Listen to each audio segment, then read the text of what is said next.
Hello everybody, it's Matt Larkin here, managing editor and senior writer at Daily Faceoff.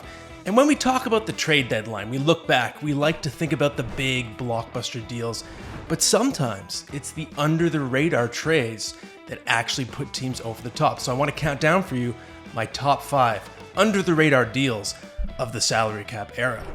First, 2009, the Pittsburgh Penguins acquire Bill Garen from the New York Islanders for a 2009 third-round pick.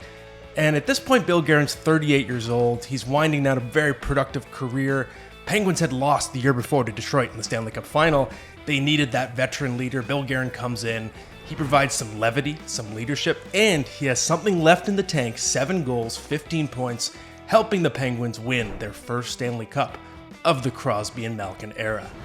Next up in 2011, this one did not result in the Stanley Cup, but still a very important trade. The Ottawa Senators trade Brian Elliott to the Colorado Avalanche for Craig Anderson. Swapping goalies, it felt like a punt. 2 goalies needing a change of scenery, and what happens? Craig Anderson goes on a heater, posts historic numbers down the stretch, and going into the next season with the Ottawa Senators. And look now, more than a decade later, Craig Anderson is the Ottawa Senators' all-time leader in wins, helped them get to within a single goal of the Stanley Cup final in 2017. Very important part of that franchise. Next up, 2013. Again, this felt like a throwaway move. The Chicago Blackhawks get Michael Hanus from the San Jose Sharks for a 2013 fourth-round pick. The Hawks were sort of going bargain shopping at this point. They needed help up the middle, and Hanus, kind of on the back nine of his career, provides a big lift and helps in the face-off circle, gets 11 points in that playoff run, and helps Chicago win their second Stanley Cup. They end up winning 3 in a 5-year stretch. Now in 2016, the Pittsburgh Penguins, they get Justin Schultz from the Edmonton Oilers for a 2016 third-round pick. Justin Schultz was the mega prospect coming out of Edmonton for a while. His game suddenly went in the tank. They lost confidence in him. He was struggling to get minutes on that team. Pittsburgh needs speed. They take a chance on Schultz. He's helpful on that first run in 2016 to the Stanley Cup, but the next year he's especially helpful. Chris Letang is out.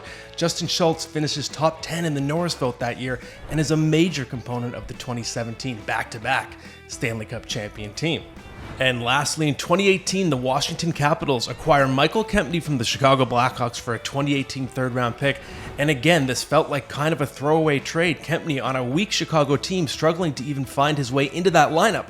But what happens? He goes to the Capitals. He ends up on the top pair with John Carlson playing 18 minutes a night, and that duo, 56% goal share at 5-on-5, helping the Capitals to their first Stanley Cup. And that is it. Those are the top 5 under-the-radar trade deadline deals of the cap era. For more trade deadline coverage, please head over to Daily Faceoff. We have you covered all day with everything that's happening. dailyfaceoff.com. What's up, hockey fans? If you enjoyed that video, then you need to be hitting the subscribe button right here at Daily Faceoff. Exclusive interviews and analysis from our hockey insider Frank Saravalli, fantasy updates from Brock Sagan, and a daily live show at noon Eastern, Monday through Friday. You don't want to miss any of the fantastic content, so hit that subscribe button.